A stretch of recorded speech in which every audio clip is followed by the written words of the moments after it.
چونکہ انسان خطا کار ہے، انسان غلطیاں کرتا ہے، اس سے کوتاہیاں ہوتی، اس سے خطائیں ہوتی، تو ظاہر سی بات ہے اس کا سلوشن، اس کا حل یہ ہے کہ ہم اپنے رب سے توبہ کریں، ہم اپنے رب سے معافی مانگیں۔ یہ اللہ رب العزت کا رحم اور کرم ہے، یہ اس کا فضل اور جود ہے کہ اس نے جو ہے ہمیں توبہ اور استغفار کا طریقہ بتایا۔ اگر اللہ رب العزت انسان کو پیدا کرتا، جو کرنا ہے اس کا حکم دے دیتا، جس سے رکنا ہے اس کے بارے میں بتا دیتا، اور اس کے بعد اگر انسان کچھ خطائیں کر گزرتا کہ جو کرنا ہے وہ نہیں کرتا، جس سے روکا وہ کر گزرتا، اور اگر توبہ کے دروازے نہ ہوتے، توبہ کا طریقہ نہ ہوتا، استغفار نہ ہوتا، تو پھر تو یقیناً جو ہے ہم خسارے میں ہوتے، ہم ہمیشہ ہمیشہ کی جہنم میں چلے جاتے۔ تو توبہ اور استغفار کا جو طریقہ ہے، اللہ رب العزت نے جو حکم ہمیں دیا، یہ جو بات، جو طریقہ ہمیں بتایا ہے، یہ اللہ کی طرف سے اس کا فضل ہے، اس کی رحمت ہے، یاد رکھیے ہم۔ لیکن افسوس کی بات ہے کہ یہ توبہ اور استغفار کا ہم معنی ہی نہیں سمجھتے ہیں، اس کی اہمیت ہمارے زندگیوں میں نہیں ہے، اور ہم صرف یہ سمجھتے ہیں کہ توبہ اور استغفار کا معنی یہ جو بہت خطا کار، بہت گناہ گار ہے وہ کرے، اور باقی لوگوں کے لیے توبہ اور استغفار نہیں ہے۔ جبکہ نبی اکرم صلی اللہ علیہ وسلم نے اس بات کی وضاحت کر دی۔ جامع ترمذی کی روایت، آپ نے فرمایا کہا کل بنی آدم خطاء، آدم کی جو اولاد ہے، آدم کی جو اولاد ہے، چاہے مرد ہو چاہے عورتیں ہیں، وہ سارے کے سارے خطا کار ہوتے ہیں، ہم سب سے غلطیاں ہوتی ہے۔ لیکن آگے فرمایا وخیر الخطائین التوابون، لیکن بہترین خطا کار وہ ہے، خطا کار کرنے میں بہترین شخص تو وہ ہے کہ جو فوراً توبہ کر لے اپنی خطا کے، جو اپنے رب سے جو ہے معافی مانگ لے خطا ہونے کے بعد، وہ بہترین شخص ہے، یاد رکھیں۔ تو نبی اکرم صلی اللہ علیہ وسلم نے وضاحت کر دی کہ خطا کار میں آدم کی اولاد ہے، ہم انسان ہیں، انسان ہونے کے ناطے ہم سے خطائیں ہوں گی، اور بہترین وہ شخص ہے جو جب اس سے خطا ہو جائے تو وہ جو ہے توبہ کر لے اپنی خطاؤں پر، اپنے رب سے جو معافی مانگ لے کہ اللہ مجھ سے خطا ہوئی اور میں معافی چاہتا ہوں۔ تو اس سے پتہ چلا ہم سب خطا کرتے ہیں، ہم سب خطا کرتے ہیں۔ اب ایک غلط فہمی یہ ہوتی ہے کہ توبہ صرف وہ شخص کرے جو گناہ کرتا ہے، توبہ صرف وہ شخص کرے جو گناہ کرتا ہے۔ اگر اس بات کو ہم درست مان لیں کہ توبہ صرف وہ شخص کرے جو گناہ کرتا ہے، تو ہم تو دیکھتے ہیں کہ انبیاء علیہ السلام نے توبہ کی، جبکہ بہت سی بار مطلب وہ تو معصوم ہوتے ہیں، خطائیں گناہ ان سے نہیں ہوتا ہے، تو انبیاء علیہ السلام نے توبہ کی۔ قرآن نے تو توبہ کو مومنانہ صفت بتائی، جیسا کہ میں نے آپ کے سامنے تلاوت کی قرآن کی کچھ آیتیں، جس میں سے پہلی آیت سورہ نور سورہ نمبر 24، اس کی آیت میں 31 سے اللہ نے فرمایا وَتُوبُوا إِلَى اللَّهِ جَمِيعًا أَيُّهَا الْمُؤْمِنُونَ لَعَلَّكُمْ تُفْلِحُونَ، اے مومنو تم سب کے سب اللہ سے توبہ کرو تاکہ تم فلاح پاؤ۔ تو یہاں تو توبہ کو مومنانہ صفت بتایا جا رہا ہے، اور ہم غلط فہمی میں جو ہے وہ ہے کہ توبہ تو صرف وہ کرے جو گناہ کرتا ہے، اور جو توبہ کرتا ہے اس کا مطلب اس نے گناہ کیا ہے۔ ایسی بات نہیں ہے، توبہ ایک مومنانہ صفت ہے، اور ایک مومن کو چاہیے چاہے اس سے خطائیں ہو یا خطائیں نہ ہو، وہ اپنے رب سے توبہ کرتا رہے۔ دوسری آیت میں اللہ رب العزت نے فرمایا سورہ تحریم سورہ نمبر 66 آیت نمبر 8 میں فرمایا کہا یا ایھا الذین آمنوا توبوا الی اللہ توبۃ نصوحا، اے وہ لوگوں جو ایمان لائے ہو اپنے رب سے توبۃ نصوحا، سچی توبہ کرو، ایسی توبہ کرو کہ جس کے بعد پھر پلٹ کر تم گناہوں کی طرف نہ جاؤ۔ تو یہاں تو ایمان والوں سے خطاب ہو رہا ہے توبہ کرو، وہاں کہا گیا کہ تم سب مومنوں توبہ کرو۔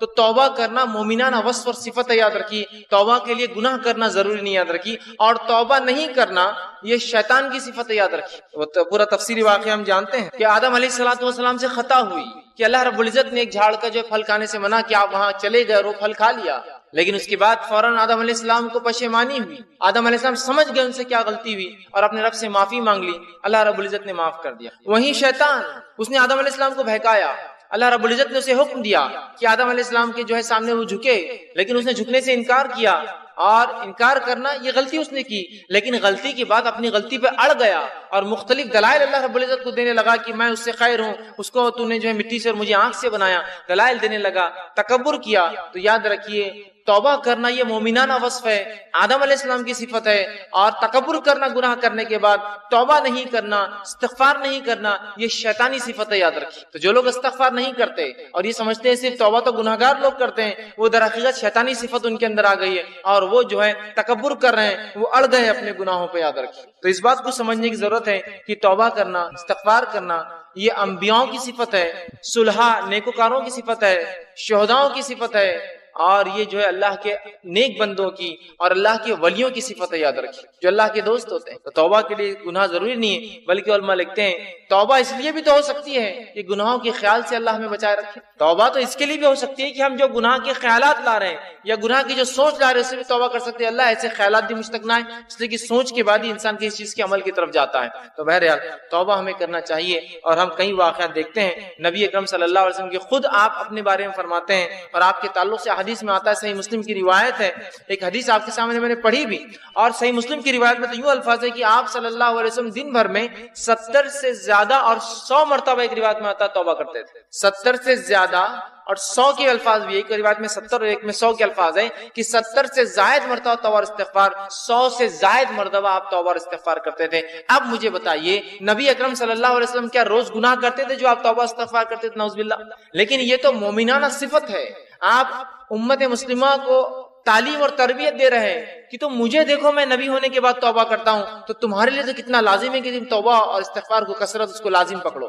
نبی اکرم صلی اللہ علیہ وسلم ہر بار نماز پڑھتے ہیں، نماز پڑھ کر مصلیوں کی طرف صحرا پھیرتے اور 3 بار، ایک بار اللہ اکبر کہتے بآواز بلند اور 3 مرتبہ کہتے استغفر اللہ استغفر اللہ استغفر۔ تو اگر یہ 3 مرتبہ کو ملا لے تو 5 نمازوں کا 15 مرتبہ تو یہی ہو جاتا۔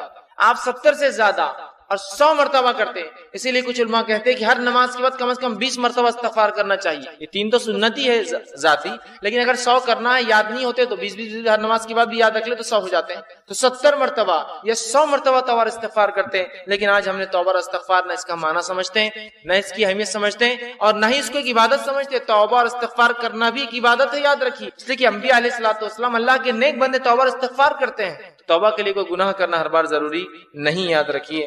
اب جو ہے توبہ اور استغفار جو ہے اللہ کے نیک بندوں کی صفت ہے، یاد رکھیے، یہ اللہ کے نیک بندے اچھے لوگوں کی صفت ہے، اور جب وہ اللہ سے توبہ کرتے استغفار کرتے ہیں تو اللہ رب العزت کے وہاں ان کے گناہ معاف ہوتے ہیں اور درجات جو ہے بلند ہوتے ہیں، یاد رکھیے۔ اب آئیے استغفار کسے کہتے ہیں، اس کا معنی کیا ہے؟ تو استغفار کا معنی یہ ہے کہ گناہوں اور لرزشوں سے اللہ کی بخشش طلب کرنا، گناہوں سے اور لرزشوں سے، گناہوں سے اور کوتاہیوں سے جو انسان سے ہوتی ہے، اس سے اللہ سے جو معافی مانگنا، اس سے استغفار کہتے ہیں۔ جیسا مجھ سے کوئی گناہ ہو گیا اور میں کہوں اللہ تو مجھے معاف کر دے اس گناہ کے لیے، یہ ہوا استغفار۔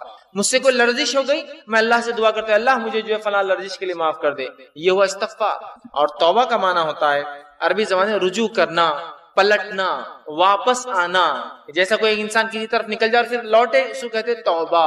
مطلب کہ کوئی انسان اللہ کے بتائے گئے طریقے کو چھوڑ کر کوئی ایسا کام کرے کہ جو حکم دیا گیا اسے چھوڑ دے، یا جس سے منع کیا اسے کر لے، اور اس کے بعد وہ کہ اللہ میں توبہ کرتا ہوں، مطلب میں واپس تیرے طریقے پہ آتا ہوں جس غلط طریقے پر میں چلا گیا تھا، تو اسے کہتے توبہ۔ تو توبہ کا معنی ہوتا ہے پلٹنا، لوٹنا، واپس اللہ کی طرف رجوع کرنا۔ استغفار کا معنی ہوتا ہے اللہ سے اپنے گناہوں کی بخشش طلب کرنا۔ اگر دونوں کو ملا لیا جائے تو یہ معنی ہوگا کہ کوئی شخص اگر گناہ کرتا ہے، جب وہ اپنے گناہوں سے رجوع کرتا ہے، گناہوں سے جو ہے پلٹتا ہے، اسے توبہ کہتے ہیں، اور جب پلٹنے کے بعد اللہ سے دعا کرتا ہے اللہ مجھے معاف کر دے، وہ استغفار ہوتا ہے۔ جب انسان گناہوں سے پلٹتا ہے اور رب سے دعا کرتا ہے معافی کی، تو پلٹنا توبہ ہے اور دعا کرنا معافی کی استغفار ہے۔ یا دوسرے الفاظ میں جب انسان استغفار کرتا ہے، اللہ سے اپنے گناہوں کی بخشش طلب کرتا ہے اور واپس پلٹتا ہے، مطلب وہ گناہ کو چھوڑ دیتا ہے، تو یہ ہوتا ہے استغفار اور یہ ہوتا ہے توبہ۔ تو دونوں کا بہت گہرا تعلق ہے، یاد رکھیے، توبہ اور استغفار۔ اس لیے کہ جب انسان توبہ کرتا ہے، رب کی طرف پلٹتا ہے، تو اس کے لیے طریقہ استغفار کا اختیار کرتا ہے، معافی مانگتا ہے، اور جب معافی مانگتا ہے تو گناہ کو چھوڑ کر واپس لوٹ آتا ہے اپنے رب کے راستے کی طرف، رجوع کر لیتا ہے۔ تو توبہ اور استغفار یہ ہے کہ گناہ کرنے کے بعد واپس پلٹنا اور واپس پلٹ کے اپنے گناہوں کی معافی مانگنا، پلٹنا واپس توبہ اور معافی مانگنا ہے استغفار۔ تو جب دونوں ساتھ اس آئے تو اس کا معنی انسان نے واپس رجوع کیا اپنے گناہ سے اور رب سے معافی بھی اس نے مانگ لیا، یہ معنی ہوگا دونوں جب ایک ساتھ استعمال ہوں گے۔ اب آئیے توبہ کرنے والوں کی، استغفار کرنے والوں کی 3 قسمیں ہوتی ہیں جو قرآن سے ہمیں پتہ چلتی ہے۔ پہلی قسم وہ ہے جو وہ شخص ہوتے ہیں، جو وہ لوگ ہوتے ہیں جو عذاب الہی سے ڈر کر توبہ کرتے ہیں۔ پہلی قسم ان لوگوں کی ہے جو عذاب الہی سے ڈر کر توبہ کرتے ہیں، ٹھیک، کہ جو اللہ کا عذاب ہے، جہنم کی جو وعید سنائی جاتی ہے، اور قرآن حدیث میں جو مختلف عذابات دنیا اور آخرت کے آتے ہیں جب انسان گناہوں میں جاتا ہے، تو جو انسان اللہ کے عذاب سے ڈر کر توبہ کرتا ہے اسے صاحب توبہ کہتے ہیں۔ مطلب وہ شخص توبہ کا حامل ہے، صاحب توبہ ہے، اور یہ مومنوں کی صفت ہے۔ یاد رکھیے توبہ کرنا کس کی صفت ہے؟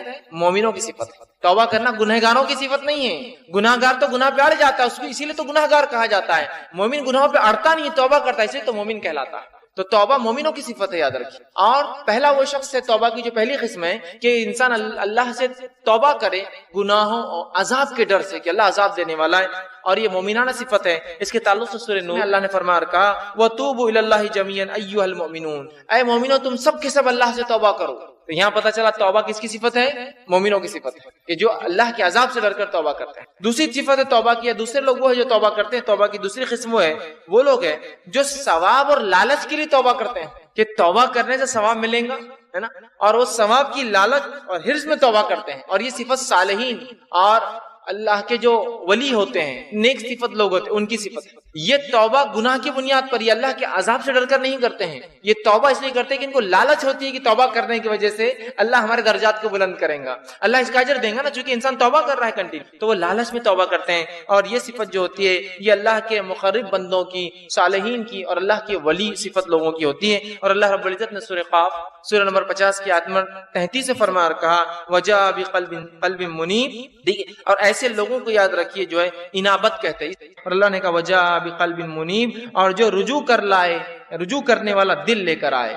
ایک ایسا دل لے کر آئے جو منیب ہو، انابت والا ہو، اپنے رب کی طرف رجوع کرتا ہو، اس لالچ میں کہ اس کا رب اس میں گناہ کی وجہ سے نہیں ثواب دیں گا. ٹھیک، تو یہاں کا وہ شخص جو اللہ کے پاس لائے ایک رجوع کرنے والا دل، یہ صالحین اور اللہ کے مقرب بندوں کی صفت ہے. تیسری قسم توبہ کی وہی ہے جو لوگ کرتے ہیں، وہ لوگ ہیں جو محض اللہ کی اطاعت میں توبہ کرتے ہیں، گناہ بھی نہیں کرتے، لالچ میں بھی نہیں، اللہ کی اطاعت میں توبہ کرتے ہیں. جن کے اندر انبیاء اور مرسلین ہیں، اللہ کے نبی اور رسول ہے، جو گناہ بھی نہیں کرتے ہیں، عذاب کے ڈر سے نہیں بھی کرتے ہیں، بلکہ وہ جو لوگ ہوتے ہیں وہ اس لیے توبہ کرتے ہیں کہ اللہ کی اطاعت ہے، اللہ نے حکم دیا توبہ کا، اس لیے ہم توبہ کر رہے ہیں. اور یہ اللہ کے انبیاء کی اور جو ہے مرسلین جس کو کہیں رسولوں کی جو ہے صفت ہے. اور اس کو جو ہے اوبا کہتے ہیں، اوبا کہتے ہیں عربی میں، جس کے تعلق سے قرآن نے فرمایا سورہ صاد کہ وہ جو ہے نہ گناہ کرتے ہیں نہ ثواب کی لالچ، بس اللہ کی اطاعت میں کہ اللہ نے حکم دیا توبہ استغفار کا، وہ کثرت سے توبہ استغفار کرتے تھے. جیسے خود نبی اکرم صلی اللہ علیہ وسلم کی صفت میں نے آپ کے سامنے رکھی،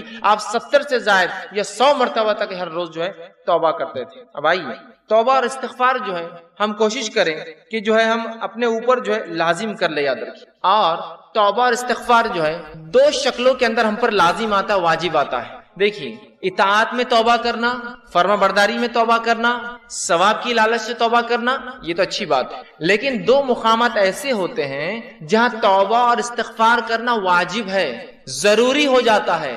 ہمارے حال تو یہ ہے جہاں واجب ہے وہاں بھی نہیں کرتے، اور جہاں لالچ ہونا چاہیے وہاں بھی نہیں کرتے، نہ کہیں اور کرتے ہیں. دو شکلوں میں واجب ہے، کمپلسری ہے، فرض ہے. وہ دو شکلیں کون سی ہے؟ پہلا، جب بندہ ایسا کوئی کام نہیں کرتا ہے جس کے کرنے کا حکم اس کے رب نے دیا ہے تو توبہ اس پر واجب آ جاتی ہے. نماز پڑھو، روزہ رکھو، زکوٰۃ دو، حج کرو، اچھائی کا حکم دو، برائی سے روکو، پڑوسی سے اچھا سلوک کرو، رشتوں کو نبھاؤ، مسکینوں کا حق ادا کرو، یتیموں کا حق ادا کرو، مسافروں کا حق ادا کرو، یہ تمام چیزیں. تو جب کوئی حکم شریعت دیتی ہے، انسان وہ حکم کو بجا نہیں لاتا تو اس پر توبہ واجب ہو جاتی ہے، استغفار واجب ہو جاتا ہے. اور دوسری شکل جس میں توبہ اور استغفار واجب ہو جاتی ہے ایک شخص پر، وہ دوسری شکل تب ہوتی ہے جب انسان شریعت کے اس عمل کو کر گزرتا ہے جس عمل سے شریعت نے روکا ہے. شراب مت پیو، زنا مت کرو، برے کام مت کرو، بد کلامی مت کرو، جھوٹ مت بولو، چوری مت کرو، ہے نا. تو یہ گناہ والی چیزیں. تو دو شکلوں میں ہم پر توبہ اور استغفار واجب ہے. پہلا، ویسے کرنا تو اطاعت میں اور لالچ میں چاہیے ہم نے ہمیشہ، چاہے گناہ ہو نہ ہو، لیکن دو جگہ تو واجب ہے. پہلا، جب جو چیز کا شریعت نے کرنے کا حکم ہم سے چک جائے تو توبہ اور استغفار واجب ہے، اور جب اس چیز کو کر گزرے جس سے روکا ہے تب بھی ہم پر توبہ اور استغفار واجب ہے. یاد رکھیے یہ دو شکلوں میں توبہ اور استغفار مجھ پر اور آپ پر اور ہم انسانوں پر واجب اور ضروری ہے. لیکن آج ہم دیکھتے ہیں توبہ کا معاملہ جو کچھ ہے بس وہ اتنا ہے، اور اس کے طریقے بھی ہم نہیں جانتے کہ بس ایک انسان نماز پڑھتا ہے، نماز پڑھنے کے بعد اگر مسجد میں تو پہلے ادھر دیکھتا ہے سیدھی طرف، پھر الٹی طرف دیکھتا ہے، اور جب وہ دیکھتا ہے کوئی نہیں دیکھ رہا ہے تو فوراً اپنے دونوں ہاتھ اٹھاتا اور توبہ توبہ توبہ توبہ بول کے دونوں ہاتھوں کو جو ہے ادھر اور ادھر ادھر ادھر کر کے فوراً بیٹھ جاتا ہے. اور یہ بھی توبہ کا جو طریقہ اس نے اختیار کیا ہے وہ بھی پہلے دیکھتا ہے، کوئی دیکھ تو نہیں رہا، اور اگر توبہ توبہ کے بیچ میں کوئی دیکھ لے تو وہیں رک جاتا ہو، گال کو تھوڑا مل کے ہاتھ نیچے کر لیتا. مطلب میں گناہگار تھوڑی ہوں جو میں توبہ کر رہا ہوں. ایک تو طریقہ غلط، اور اس پر جیسے کہ لوگ دیکھ لیں گے کہ توبہ کر رہا ہے مطلب گناہ کر کے آئے تو فوراً گناہگار تھوڑی ہوں میں. تو نہ توبہ واجب پر ہم کر رہے جب ضروری ہے، نہ توبہ ہم اطاعت میں کر رہے کہ ہمارے نبی توبہ روز کرتے تھے، استغفار کرتے تھے. اتباع میں بھی نہیں ہے، لالچ میں بھی نہیں ہے، خوف سے بھی نہیں ہے، نہ واجب چیزوں پر ہے جہاں ضروری ہے توبہ استغفار کرنا. اور جو کچھ ہے بس وہ توبہ والا ہے جو بچوں کو پنشمنٹ کے طور پر، سزا کے طور پر بولا جاتا ہے کہ چلو چیکس کو ہاتھ لگاؤ، گالوں کو ہاتھ لگاؤ اور توبہ توبہ، اور پتہ نہیں بس اسی کو ہم سمجھتے توبہ ہے، اور انسان بس دعا کیا، تھوڑا ہاتھوں کو یوں کرا، اور میں نے دیکھا لوگ پھر وہ ہاتھ پھیرتے اور اٹھ کر چلے جاتے ہیں۔ جو کچھ ہے بس وہ اس حد تک ہے اور اس لمٹ میں ہے۔ یاد رکھیے ہمیں چاہیے کہ ہم کثرت سے توبہ استغفار کریں، کثرت سے اپنے زندگی کا جو ہے اس کو معمول بنا لیں۔ معمول سمجھتے نا، مطلب یہ روز مرہ کی کوئی ایسی چیز جس کو انسان ہمیشہ کرتا ہے اس کو معمول بنا لیں، جس طرح سے ہمارے نبی کا معمول تھا صلی اللہ علیہ وسلم کہ آپ توبہ استغفار کی کثرت کرتے تھے تاکہ امت اس بات کو سیکھ لیں۔ اسی طرح توبہ قبول کرنا اللہ سبحانہ تعالیٰ کی صفت ہے، یاد رکھیے، اور اللہ سبحانہ تعالیٰ کے علاوہ ہماری توبہ کوئی قبول نہیں کرتا۔ یاد رکھیں توبہ توبہ قبول کرنا یہ اللہ کی صفت ہے، اسی لیے اللہ کی ایک صفت تواب ہے۔ تواب کا معنی ہے توبہ قبول کرنے والا، اور تواب کا معنی یہ بھی ہوتا ہے توبہ کرنے والا، دونوں ہی معنی ہوتے ہیں عربی میں کہ تو توبہ یا تواب کا معنی ہوتا ہے رجوع کرنے والا، پلٹنے والا۔ تو بندہ گناہ کرتا ہے، رب کی طرف پلٹتا ہے، رب بندے کے گناہ کو معاف کر کے اس کی طرف رجوع کرتا ہے، ٹھیک ہے۔ تو توبہ قبول کرنا اللہ کی صفت ہے، اور توبہ اللہ کے علاوہ کوئی قبول نہیں کرتا، یہ بات یاد رکھیے۔ بہت سے لوگ بہت سارے در اور دیواروں پر جا جا کر توبہ کرتے ہیں اور ان سے توبہوں کی دعائیاں دیتے ہیں۔ توبہ صرف اللہ قبول کرتا ہے، توبہ قبول کرنا اور گناہ معاف کرنا صرف اللہ کی صفت ہے، یاد رکھیے۔ اس کے علاوہ کسی در پر انسان کی توبہ قبول نہیں ہوتی ہے، اور اس کے لیے کوئی گھڑی، کوئی وقت، کوئی پل نہیں۔ انسان کو جب لگے کہ اس سے گناہ ہوا تھا تب تو واجب ہو گئی، اس کے علاوہ بھی جب یاد آئے استغفار، سب سے اتنا تو بول سکتا ہے نا، کو بھی میں دعائیں یاد نہیں ہوتی مجھے، استغفار استغفر اللہ اتنا تو بول سکتا ہے نا، بس وہ کثرت سے بولتا رہے، کثرت سے بولتا رہے، کیونکہ جب استغفار کرتا ہے اور رب کی طرف خود رجوع کر رہا ہے تو توبہ کر رہا ہے ایک طرح سے، تو کثرت سے اس کو کر لے۔ اور توبہ قبول کرنا اللہ کی صفت ہے، اور اللہ کے علاوہ کوئی توبہ قبول نہیں کرتا ہے۔ اللہ رب العزت سورہ توبہ سورہ نمبر 9 آیت نمبر اس کی 27 میں فرماتا اور کہتا ہے ثم یتوب اللہ من بعد ذلک علی من یشاء واللہ غفور الرحیم، کہ اللہ سبحانہ تعالیٰ فرماتا اور کہتا ہے کہ تم لوگ گناہوں کے بعد اللہ سے توبہ کرو، اور اللہ سبحانہ تعالیٰ جس کی توبہ چاہتا ہے پھر قبول کرتا ہے۔ اللہ تعالیٰ توبہ کو قبول کرنے والا غفور ہے اور رحم کرنے والا ہے، یاد رکھیے۔ تو ہمیں چاہیے کہ ہم اللہ سے توبہ کریں۔ دوسری آیت سورہ توبہ سورہ نمبر 9 آیت نمبر 102، اس میں اللہ فرماتا کہتا ہے وآخرون اعترفوا بذنوبہم خلطوا عملا صالحا وآخر سیئا۔ اللہ فرماتا اور کہتا ہے اور کچھ دیگر لوگ ہیں جنہوں نے اپنے گناہوں کا اقرار کیا ہے، انہوں نے ملا جلا عمل کیا تھا۔ مطلب ایسے لوگ ہیں جنہوں نے گناہوں کا اقرار کیا اور انہوں نے نیکی اور گناہ دونوں ملا جلا ایک عمل کیا تھا، ایک اچھا اور دوسرا برا۔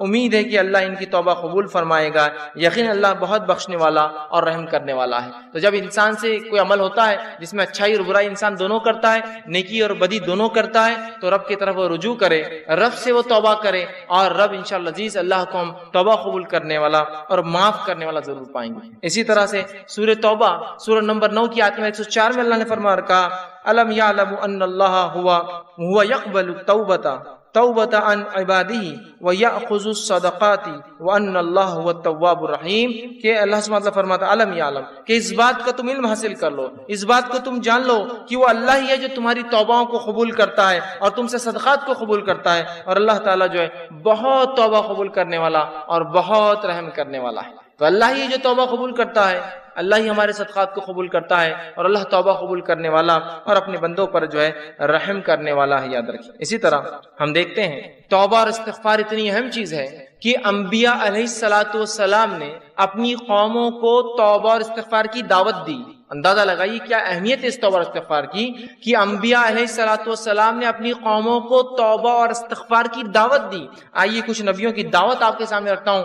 پہلا واقعہ سورہ ہود سورہ نمبر 11 اس کی آیت نمبر 52 میں، جو ہود علیہ السلام نے اپنی قوم کو دعوت دی، کس چیز کی دعوت دی؟ توبہ اور استغفار کی۔ اللہ رب العزت نے فرمایا اور کہا وَيَا قَوْمِ، اور ہود علیہ السلام نے اپنی قوم سے کہا وَيَا قَوْمِ اسْتَغْفِرُوا رَبَّكُمْ ثُمَّ تُوبُوا إِلَيْهِ، کہ ہود علیہ السلام نے اپنی قوم کو اے میری قوم اللہ سے استغفار کرو، اپنے گناہوں سے معافی مانگو، اپنے گناہوں کے لیے رب سے بخشش کرو، ربکم ثم توبوا الیہ، اور اس کی طرف رجوع کرو، یرسل السماء علیکم مدرارا۔ تو اگر تم ایسا کرو گے کہ گناہوں سے معافی مانگو گے، بخشش طلب کرو گے، رجوع کرو گے، تو تم دیکھو گے کہ اس بخشش کے تحت، اس بخشش طلب کی وجہ سے اور رجوع کرنے کی وجہ سے اللہ سبحانہ تعالیٰ تمہارے لیے آسمان سے موسلا دھار بارش برسائیں گا جو نفع بخش ہوتی ہے۔ پھر فرمایا مدرارا وَيَزِدْكُمْ قُوَّةً إِلَىٰ قُوَّتِكُمْ وَلَا تَتَوَلَّوْا مُجْرِمِينَ، اور تمہیں قوت پر قوت عطا کریں گا، اور یقیناً خبردار توبہ کو انکار کر کے، استغفار کا انکار کر کے، اپنے گناہوں سے بخشش طلب نہ کر کے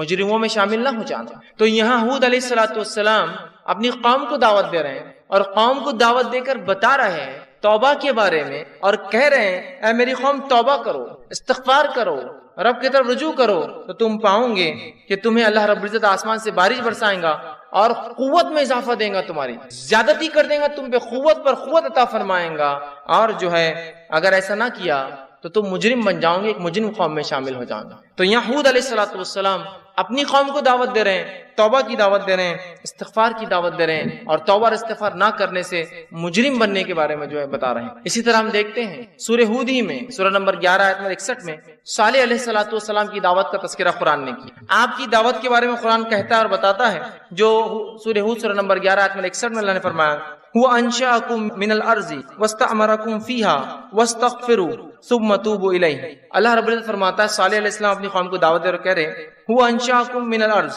کہ وہ کہہ رہے ہیں اسی نے تمہیں زمین میں پیدا کیا، وَاسْتَعْمَرَ، اور تمہیں پھر جو ہے اس زمین کے اوپر آباد کر دیا اور بسا دیا، اور پھر فرماتے ہیں اس سے بخشش مانگو اور اس کے آگے توبہ کرو۔ وہ کہتے ہیں کہ فیہا واستغفروا، کہ تم اس سے استغفار کرو، ثم توبوا الیہ، اور اے میری قوم اللہ کی طرف رجوع کرو، لوٹو۔ تو یہاں ہم دیکھ رہے ہیں صالح علیہ السلام نے اپنی قوم کو دعوت دی اور اللہ کی طرف رجوع کرنے کا، توبہ کرنے کا حکم۔ آئیے آگے بڑھتے ہیں۔ شعیب علیہ السلام کے بارے میں اللہ نے فرمایا سورہ ہود ہی میں سورہ نمبر 11 آیت نمبر 90 میں، اور کہا وَاسْتَغْفِرُوا رَبَّكُمْ ثُمَّ تُوبُوا إِلَيْهِ، کہ پھر شعیب علیہ السلام نے اپنی قوم کو دعوت دی اور کہا اے میری قوم اللہ سے استغفار کرو، اپنے گناہوں کی بخشش طلب کرو اور اس کی طرف رجوع کرو، اس کی طرف پلٹ آؤ، اپنے گناہوں سے جو ہے معافی مانگو۔ اب انبیاء علیہ السلام نے نہ صرف قوموں کو توبہ اور استغفار کی دعوت دی، بلکہ انبیاء علیہ السلام نے خود بھی اللہ سے توبہ کی جب ان سے چھوٹی موٹی خطائیں اور لرزشیں ہو جاتی تھی۔ نہ صرف دعوت دی بلکہ خود بھی جب چھوٹی موٹی لرزشیں اور خطائیں ہو جاتی تو انہوں نے بھی اللہ سے توبہ کیا، جس کے تعلق سے مشہور واقعہ ہے آدم علیہ السلام کا، جس کے تعلق سے سورہ بقرہ سورہ نمبر 2 آیت نمبر 37 میں اللہ رب العزت فرمایا اور کہا فَتَلَقَّى آدَمُ مِن رَبِّهِ كَلِمَاتٍ فَتَابَ عَلَيْهِ، تو آدم علیہ السلام کو جب وہ خطا ہوئی کہ جو انہوں نے وہ پھل کھا لیا جس سے منع کیا گیا تھا، تو اللہ نے کہا پھر ہم نے آدم کو کلمات سکھائے اور وہ آدم نے کلمات ادا کیے تاکہ جو ہے فتاب علیہ، اور پھر ہم نے ہمارے طرف آدم نے رجوع کیا اور ہم نے آدم علیہ السلام کو معاف۔ تو آدم علیہ السلام نے خطا کی، اللہ سے معافی مانگی۔ تو انبیاء نے نہ صرف دعوت دی استغفار کی، بلکہ ان سے بھی اگر چھوٹی موٹی لرزشیں ہو جائے تو فوراً جو اللہ رب العزت سے انہوں نے رجوع کیا، استغفار کیا اور توبہ کیا۔ دوسرا واقعہ نوح علیہ السلام کا، جب نوح علیہ السلام کے زمانے میں جو ہے عذاب ہے اللہ کا، بارش برسی آسمان سے اور زمین سے خوب پانی نکلا، تو نوح علیہ السلام نے اپنے بیٹے سے کہا میرے بیٹے تم بھی اس کشتی میں سوار ہو جاؤ، اس لیے کہ اس سفینہ اس کشتی کے علاوہ اب کوئی نجات کا ذریعہ نہیں ہوگا۔ اور نوح علیہ السلام یہ مکالمہ کر ہی رہے تو بیٹے نے کہا کہ اے میرے والد میں بہت اونچی چوٹی پر چڑھ جاؤں گا، یہاں تک پانی نہیں آئے گا۔ اور اسی مکالمے کے بیچ ایک لہر آئی اور نوح علیہ السلام کا بیٹا اس عذاب میں جو ہے مبتلا ہو گیا۔ جب عذاب میں مبتلا ہوا تو نوح علیہ السلام نے اللہ سے دعا کی کہ اللہ میرا بیٹا تو میرے اہل میں سے تھا، پھر کیوں نہیں بچا؟ تو نوح علیہ السلام کی اس بات پہ اللہ رب العزت ناراض ہوا کہ نوح علیہ السلام نے ایسے کیسے سوال کر دیا اللہ سے، اللہ بہتر جانتا تھا۔ تو اللہ نے جواب دیا اور نوح سے کہا، سنی واقعے کو سورہ ہود سورہ نمبر 11 آیت نمبر 47 میں اللہ نے فرمایا قال ربی انی اعوذ بک ان اسألک ما لیس لی بہ علم، کہ نوح علیہ السلام نے جب یہ بات کہہ دی اللہ ناراض ہوا تو فوراً نوح علیہ السلام نے اللہ سے گزارش کی دعا کی اور کہا قال ربی انی اعوذ بک، اے اللہ میں تیری پناہ میں آتا ہوں ان اسألک ما لیس بہ علم، کہ ایسا میں نے تجھ سے سوال کر لیا جس کے بارے میں مجھے علم نہیں تھا، تو بہتر جانتا تھا کہ تو نے کیوں کیا میرے بیٹے کے ساتھ، لیکن نوح علیہ السلام چونکہ سوال کر گزرے تھے تو فوراً جیسی اللہ کی ناراضگی کا علم ہوا کہ اللہ میں تجھ میں پناہ مانگتا ہوں کہ میں نے ایسا سوال تجھ سے کیا جس کے بارے میں اللہ مجھے علم نہیں تھا۔ آگے فرماتے علم وَإِلَّا اسْتَغْفِرْ لِي وَتَرْحَمْنِي أَكُن مِّنَ الْخَاسِرِينَ، اور میں تجھ سے توبہ کرتا ہوں، تجھ سے بخشش طلب کرتا ہوں اور تجھ سے رحم طلب کرتا ہوں، اگر ایسا نہ ہوا تو میں تو خسارہ اٹھانے والوں میں سے ہو جاؤں گا اللہ۔ پھر اللہ رب العزت نے نوح علیہ السلام کی توبہ قبول کی۔ آپ نے ایک سوال کیا تھا اللہ رب العزت کو ناپسندیدہ گزرا کہ جب اللہ نے عذاب میں ڈال دیا، مبتلا کر دیا آپ کے بیٹے کو، آپ نے سوال نہیں کرنا چاہیے، لیکن بیٹا تھا، سوال آیا ذہن میں کہ کیا بات ہے. جب سوال کر بیٹھے تو اللہ رب العزت نے جواب دیا، نوح کہ تمہیں یہ حق نہیں تھا. اور اے نوح، بلکہ قرآن کے الفاظ تو اتنے سخت ہیں، اے نوح جاہلوں میں سے نہ ہو جاؤ ایسے سوال کر کے. جو ہی اللہ نے کہا نوح علیہ السلام فوراً کہا، اللہ بس میں تجھے پناہ مانگتا ہوں، معافی طلب کرتا ہوں، بخشش طلب کرتا ہوں، رحم طلب کرتا ہوں، ورنہ میں تو خسارے میں ہو جاؤں گا. اور اللہ نے بہرحال ان کو معاف کر دیا. تو انبیاء علیہ الصلوۃ والسلام نے صرف دعوت نہیں دی توبہ کی، وہ کرتے بھی تھے. آئیے تیسرا واقعہ موسیٰ علیہ الصلوۃ والسلام کا قرآن سے ہم لیتے ہیں. سورہ قصص سورہ نمبر 28 آیت نمبر 16 میں اللہ نے فرمایا، کہا موسیٰ علیہ السلام کا قول نقل کیا، قال ربی انی ظلمت نفسی فاغفر لی فتغفر له. اللہ فرماتا ہے کہ جب موسیٰ علیہ الصلوۃ والسلام نے دو لوگوں کو لڑتے ہوئے دیکھا، ایک مصری قبطی تھا اور دوسرا اپنی قوم کا بنی اسرائیل سے تھا، دونوں لڑ رہے تھے. جو ہے موسیٰ علیہ السلام نے دونوں کو روکنے کی کوشش کی. جب وہ قبطی نے جو رکنے کا ارادہ نہ دکھایا تو موسیٰ علیہ الصلوۃ والسلام نے اس نیت سے نہیں کہ اسے مارے، اس نیت سے کہ ڈیفنس اس کو دور کرے، اس کو ایک مکہ مارا. وہ مکہ اتنے زور سے اسے لگا جا کر، اور انبیاء علیہ الصلوۃ والسلام بہت مکمل انسان ہوتے ہیں، بہت طاقتور انسان ہوتے ہیں. جب وہ مکہ اسے پڑا تو وہ تاب نہ لا سکا اور اسی جگہ وہ مر گیا. ان کا انٹینشن بالکل نہیں تھا کسی کو قتل کرنے کا، لیکن جب اسے پڑا وہ مر گیا. اور جو کچھ واقعہ جو ہی آپ سے یہ خطا ہوئی، فوراً رب سے جو ہے موسیٰ علیہ السلام توبہ کی اور کہا، قال ربی انی ظلمت نفسی، اے اللہ یہ تو میں بچانا چاہ رہا تھا لیکن میرے ہاتھ سے یہ قتل ہو گیا، میں نے اپنے نفس سے ظلم کر لیا کہ انسان کو مار کر، مجھ سے خطا ہوگی کہ میں نے اسے میرے ہاتھ سے مر گیا. نفسی فاغفر لی، تو اللہ مجھے معاف کر، میری بخشش کر. دیکھیے فاغفر لی، میری بخشش کر تو. اور اللہ نے فرمایا فغفر له، تو ہم نے اسے معاف کر دیا، اس لیے کہ اس سے معافی. تو اس سے ایک بات یہ بھی پتہ چلتی ہے، اگر آپ ان انٹینشنل بھی کوئی کام کرے جو غلط ہو جائے، کسی کو نقصان پہنچ جائے، اس کے لیے بھی اللہ سے توبہ کرنا پڑے گا. ان انٹینشنلی آپ کا مقصد نہیں تھا، کسی کو آپ ہٹا رہے تھے، بھائی صاحب تھوڑا ہٹ جائیے، وہ گر گیا، ضرور اللہ سے معافی مانگی، اللہ میرا ارادہ نہیں تھا لیکن پھر بھی وہ گر گیا. سمجھ رہے آپ؟ ان انٹینشنل تھا. موسیٰ علیہ السلام تو صرف ڈیفنس بچا رہے تھے، الگ کر رہے تھے دو لوگوں کو، اور اس میں روکنا چاہتے تھے صرف روکنے میں، لیکن اس انسان کو اتنا بھاری پڑا وہ مکہ کی عمر گیا اسے، تو فوراً توبہ کی اور اللہ نے ان کی توبہ کو قبول کیا. تو ہم دیکھ رہے ہیں جو ہے انبیاء علیہ الصلوۃ والسلام نہ صرف توبہ کی دعوت دیتے بلکہ توبہ کیا بھی. آئیے ایک اور واقعہ سنیے قرآن سے. موسیٰ علیہ الصلوۃ والسلام کا واقعہ ہی ہے. موسیٰ علیہ الصلوۃ والسلام نے اللہ سے ضد کی اور کہا، اللہ میں دیکھنا چاہتا ہوں آپ. اللہ نے کہا موسیٰ تم نہیں تاب لا پاؤں گے. کہا نہیں پھر بھی میں کوشش کروں گا. اچھا کل اچھا ٹھیک ہے، میری ایک تجلی جو ہے اس پہاڑ پر ظاہر ہوں گی، اگر تم وہ تجلی نہیں اس پہاڑ کو دیکھ پائے، جب میری تجلی اس پر طاری ہوں گی تو تم مجھے دیکھ پاؤں گے پھر. کہا ٹھیک ہے. اور جو ہی تجلی کا ایک حصہ اس پہ آیا وہ پہاڑ ریزہ ریزہ ہو کے برباد ہو گیا اور موسیٰ علیہ السلام بے ہوش ہو کے گر گئے. جب ہوش میں آئے تو اللہ نے واقعہ بیان کیا سورہ اعراف سورہ نمبر 7 کی آیت نمبر 143 میں. اور آپ نے موسیٰ علیہ السلام اللہ سے دعا کی اور کہا فلما افاق، جب رفاقہ ہوا، ہوش میں آئے تو فوراً کہا افاق قال سبحانک تبت الیک وانا اول المؤمنین، اے اللہ میں تیری طرف رجوع کرتا ہوں، تجھ سے توبہ کرتا ہوں کہ میں نے ایسا تجھ سے جو ڈیمانڈ کر لیا، سوال کر لیا جو نہیں کرنا چاہیے تھا، اور میں سب سے پہلے ایمان لانے والوں میں سے، میں سب سے پہلے ایمان لانے والوں میں. تو یہاں آپ دیکھ رہے ہیں، ہم دیکھ رہے ہیں کہ موسیٰ علیہ الصلوۃ والسلام نے بھی اللہ رب العزت سے توبہ استغفار کیا. تو توبہ اور استغفار نہ صرف انبیاء نے دعوت دی بلکہ ان کی صفت بھی ہے، اور ایسے بہت سارے واقعات، اتنا وقت نہیں ہے کہ میں تمام واقعات انبیاء کی رکھوں. آئیے توبہ اور استغفار کے فائدے کیا ہوتے ہیں، اگر انسان توبہ کرتا ہے، استغفار کرتا ہے تو کیا بینیفٹس اس کو ملتے ہیں اس چیز کے، وہ بھی ہم دیکھتے ہیں. چلیے آئیے. اللہ رب العزت سے جب ایک بندہ توبہ کرتا ہے، استغفار کرتا ہے، تو بہت سارے دنیا کے فائدے اور بہت سارے آخرت کے فائدے اٹھاتا ہے. یہ فائدوں کو میں اس لیے رکھ رہا ہوں جس کو فضائل کہتے ہیں. یہ فضائل جاننے سے انشاءاللہ عزیز ہمارے دل میں ایک جذبہ پیدا ہوگا توبہ اور استغفار کا. اور نہ صرف ہم اپنے گناہوں پر توبہ اور استغفار کریں گے جو کہ ہم بھول چکے ہیں توبہ اور استغفار نہ اپنے گناہوں پر بھی، بلکہ ہم گناہوں کے علاوہ بھی توبہ اور استغفار کو اپنے زندگی کا معمول بنا لیں گے انشاءاللہ. تو آئیے کچھ فضائل دیکھتے ہیں توبہ کے. پہلا فائدہ توبہ کا وہ یہ ہے کہ جو لوگ توبہ کرتے ہیں، اللہ سے اس کی طرف پلٹ کے استغفار کرتے ہیں، وہ اللہ کے محبوب ترین بندے ہیں، پسندیدہ لوگ ہیں. اور اللہ رب العزت قرآن میں فرماتا ہے سورہ بقرہ سورہ نمبر 2 آیت نمبر 222 میں اللہ فرماتا ہے اور کہتا ہے ان اللہ یحب التوابین ویحب المتطہرین، اللہ توبہ قبول کرنے والوں کو، رجوع کرنے والوں کو، گناہوں سے پلٹنے والوں کو، اور پاکیزہ رہنے والوں کو، صاف ستھرے رہنے والوں کو پسند کرتا ہے. تو توبہ کرنے کا پہلا فائدہ، اللہ کی محبت انسان کو حاصل ہوتی ہے اور اس کے محبوب بندوں میں اس کا شمار ہوتا ہے، اس لیے کہ اللہ محبوب کو رکھتا ہے، پسند کرتا ہے توبہ کرنے والوں. دوسرا فائدہ توبہ کرنے کا جو کہ انسان کو ملتا ہے وہ کیا ہے؟ اللہ اسے بخش دیتا ہے. توبہ کرنے والے کو اللہ بخش دیتا ہے، معاف کر دیتا ہے، اس کی خطاؤں کو درگزر کر دیتا ہے۔ اللہ رب العزت قرآن میں فرماتا ہے، سورہ طٰہٰ سورہ نمبر 20 آیت نمبر 82، اللہ فرماتا ہے وَإِنِّي لَغَفَّارٌ لِمَن تَابَ وَآمَنَ وَعَمِلَ صَالِحًا ثُمَّ اهْتَدَىٰ۔ سن لیجئے کیا فرماتا اللہ کہ میں جو ہے لوگوں کو معاف کرتا ہوں، لمن تابا، جو میری طرف رجوع کرتا ہے، جو میرے سے توبہ کرتا ہے میں اسے معاف کرتا ہوں، لیکن کنڈیشنل ہے میری معافی۔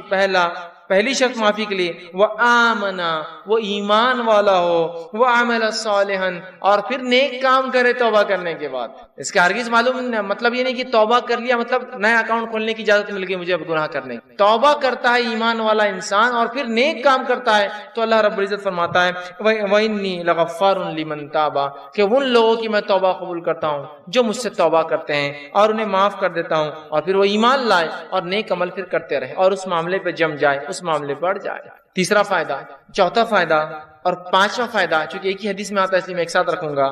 تیسرا فائدہ توبہ کا ہے، اللہ غم سے نجات دیتا ہے، پریشانیوں سے نجات دیتا ہے، مشکلوں سے نجات دیتا ہے۔ چوتھا فائدہ، تنگ دستی دور کرتا ہے۔ سبحان اللہ، ہم نے سوچا بھی نہیں تھا توبہ اور استغفار کا تعلق تنگ دستی سے بھی ہو سکتا ہے، یا توبہ استغفار کرنے سے رزق میں کشادگی بھی آ سکتی ہے، مال و دولت میں فراوانی بھی ہو سکتی ہے۔ اس لیے کہ توبہ کرنے کا ایک فائدہ ہے تنگ دستی سے اللہ نجات دیتا ہے۔ اور پانچواں فائدہ توبہ کا معلوم آپ کو کیا ہے؟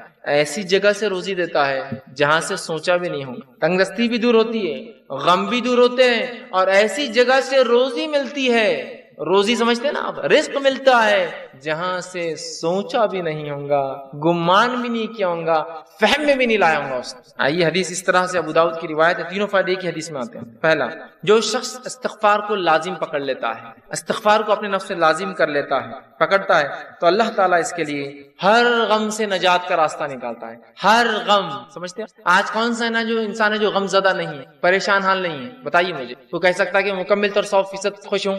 ہم تو ہر حال میں اللہ کا شکر تو ادا کرتے ہیں، لیکن کہیں نہ کہیں پریشانیاں ہیں۔ پریشانیوں کا حل توبہ اور استغفار۔ ہم نے تو کبھی سوچا ہی نہیں تھا کہ غم کا علاج بھی استغفار ہو سکتا ہے۔ ہر غم سے اللہ نجات دیتا ہے استغفار کی بنیاد پہ، اس کی فضیلت یہ ہے۔ دوسرا، ہر تنگ دستی سے کشادگی کی طرف لے آتا ہے، ہر قسم کی غربت اور تنگ دستی سے نکال کے کشادگی کی طرف لاتا ہے۔ اور تیسرا، صرف تنگ دستی اور کشادگی سے، تنگ دستی سے نکال کے کشادگی کی طرف نہیں لاتا ہے، ایسی جگہ سے روزی دیتا ہے جہاں سے اس نے گمان بھی نہ کیا ہو، سوچا بھی نہ ہو۔ یاد رکھیں، سوچا بھی نہ۔ کیا فائدے ہیں استغفار اور توبہ کے؟ روزی میں برکت، ایسی جگہ سے روزی جہاں سے سوچا نہ ہوگا، ہر غم سے نجات۔ کوئی کہتا میرے گھر میں بیماری ہے، میں غم زدہ ہوں، استغفار کی کثرت۔ کوئی کہہ رہا ہے مجھے تنگ دستی ہے، استغفار کی کثرت۔ کوئی کہہ رہا ہے مجھے جو ہے مال و دولت کی کمی ہے، استغفار کی کثرت کیجیے تو صحیح، آپ دیکھیے اللہ کیسی رزق دیتا ہے۔ اور کوئی کہے مال و دولت تو ہے، برکت نہیں ہے، استغفار کیجیے، اس لیے کہ اللہ نے مال و دولت کی برکت چھین لی نا آپ کی۔ رزق میں اضافہ کہاں ہو رہا ہے؟ مال تو تعداد کوانٹٹی وائز بہت ہے، لیکن دل کہاں سکون میں ہے؟ استغفار نہیں کر رہے ہیں۔ استغفار کی کثرت، استغفار کی کثرت، استغفار کو معمول بنا لیجیے۔ تین عظیم فائدے ایک ہی حدیث میں استغفار کے، غم سے نجات، تنگ دستی سے کشادگی کی طرف، اور ایسی جگہ سے روزی دیتا ہے جہاں سے سوچا بھی نہیں۔ اسی طرح غم سے نجات کے تعلق سے چھوٹا سا واقعہ رکھ دیتا ہوں صرف آپ کے سامنے، چونکہ ہمارے حالت میں ایسے واقعات ہوتے ہیں، ہمارے ماحول میں اس لیے رکھ رہا ہوں کہ نبی اکرم صلی اللہ علیہ وسلم کے پاس ایک صحابہ اور ایک صحابی آئے جن کے بیٹے کو گرفتار دشمنوں نے پکڑ لیا، اور نہ صرف پکڑا، خبر ملی کہ بہت مضبوط زنجیروں کے اندر اس کے پیر باندھ دی۔ وہ آئے اور کہا اللہ کے رسول صلی اللہ علیہ وسلم، دشمنوں نے جو ہے ہمارے بچے کو پکڑ لیا ہے، آپ کچھ بتائیے کیا کیا جائے، کیا کرا جائے کہ ہمارا جو ہے بچہ واپس آ جائے، میرا بیٹا جو ہے واپس آ جائے، وہ ماں اور باپ دونوں آئے۔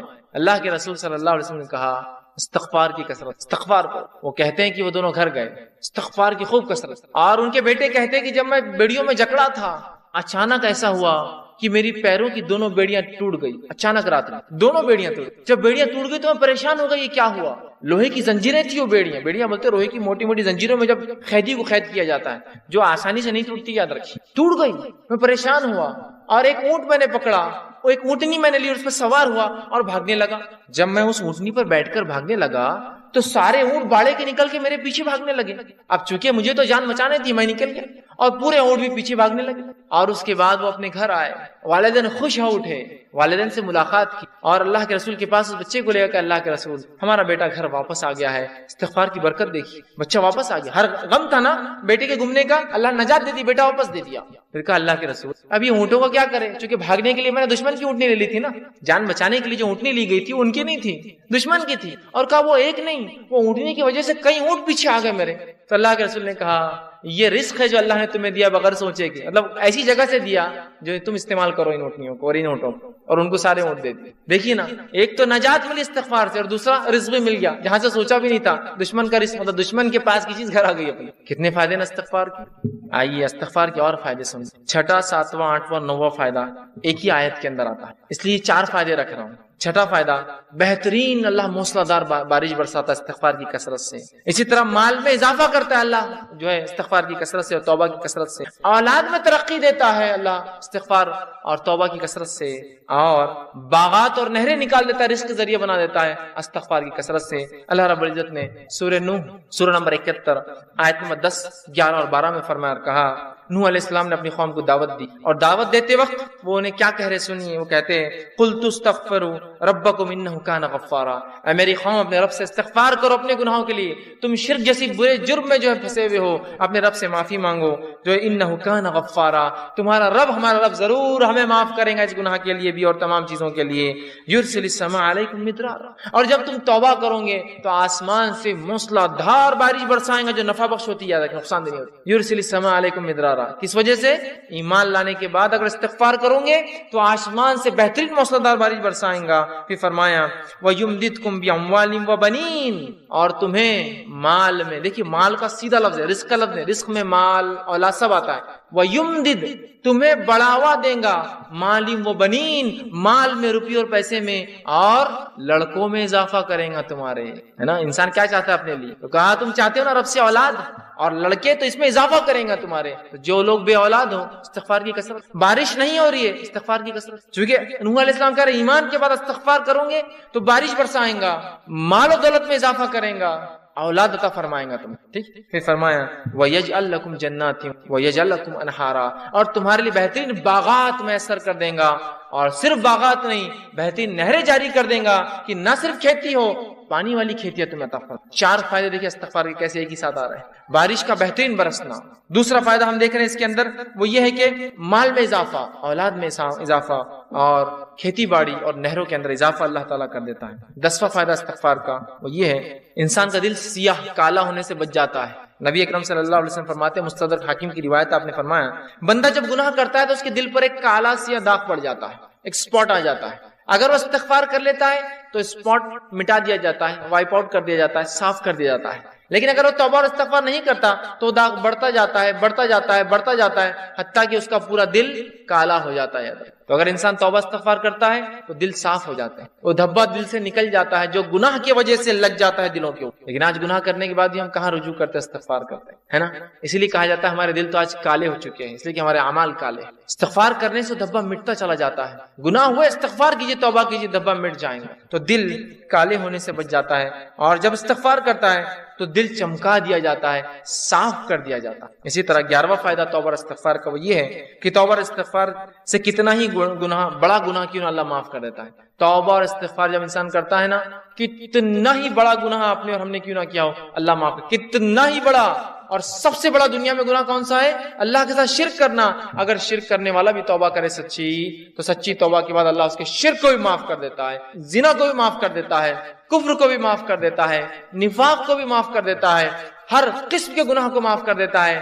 اور نماز اگر چھوڑتا ہے، تارک الصلاۃ ہے، نماز چھوڑنے والا، تو اس کے گناہ معاف ہو جائیں گے، لیکن توبہ سچی ہو۔ اور توبہ کی شرائط میں بھرا انشاءاللہ آگے آؤں گا، لیکن جو بات آیت گزری آگے وہ یہ ہے کہ ایمان لانے کے بعد عمل صالح بڑھ جائے، یہ توبہ کی شرائط ہے۔ ورنہ یہ نہیں کہ توبہ کر لی اور اگلا گناہ کرنا پھر شروع کر دیا۔ گناہ کرنے سے ہر گناہ کی معافی، توبہ کرنے سے ہر گناہ کی معافی ملتی ہے، ہر گناہ کی۔ شرط یہ ہے کہ موت سے پہلے یا قیامت کی کوئی بڑی علامت آنے سے پہلے یہ کر لیا جائے، موت سے پہلے۔ اس لیے کہ آپ نے حدیث فرمایا جب خرخراہٹ کی آواز گلے میں شروع ہوتی نا، نزات کی حالت، موت سے قریب خر آواز آتی گلے سے، انسان مرنے قریب ہوتا ہے، تو تب کی گئی توبہ قبول نہیں ہوتی۔ اس لیے کہ فرعون نے بھی توبہ کی تھی جب وہ غرق ہو رہا تھا، صحیح بخاری کی روایت، غرق ہو رہا تھا، ماں دیکھ چکا تھا، توبہ کی، اللہ نے توبہ قبول نہیں کی اور ڈوب کے مارا گیا. تو ڈوبتے وقت کہا میں ایمان لایا موسیٰ اور ہارون کے رب پر، کام نہیں آئی لیکن توبہ. تو اس سے پہلے کہ موت آئے توبہ کر لے، یا کوئی علامت آ جائے قیامت کی، توبہ ضروری یاد رکھے. ہر گناہ کی توبہ اللہ معاف کرتا ہے، لیکن زندگی میں یاد رکھیں مرنے سے پہلے اور نجات کی حالت، مطلب مرنے کے بعد اور نجات کی حالت سے پہلے اگر توبہ نہ ہوئی تو پھر توبہ کی گنجائش. جو گناہ ہم سے ہوا ہو کتنا ہی بڑا کیوں نہ ہو، سچی توبہ اپنے رب سے کیجیے. یاد رکھیں توبہ تو نصوحہ کیجیے، انشاءاللہ عزیز ہمارا رب کو ہم پائیں گے کہ وہ ہر گناہ کو معاف کرتا ہے.